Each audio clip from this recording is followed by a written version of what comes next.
বা যারা নো কন্ট্যাক্টে আছো তাদের পার্টনার কারেন্ট থিঙ্কিং কী করছে।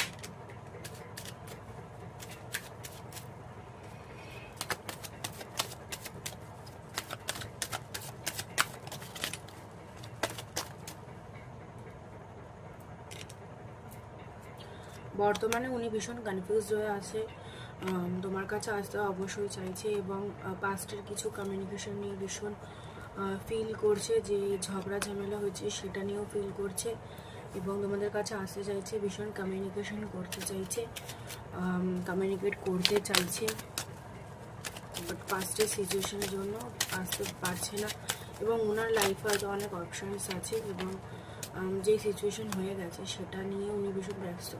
বর্তমানে ওনার নিজেকে নিয়ে ভীষণভাবে ব্যস্ত, কিন্তু তোমাদের কথা ভীষণভাবে মনে পড়ছে। আগামী 6 মাস অথবা 6 সপ্তাহের মধ্যে কোনো কমিউনিকেশন আসতে পারে, সেটাও যদি উনি নিজে নিতে চান তবে। Thank you.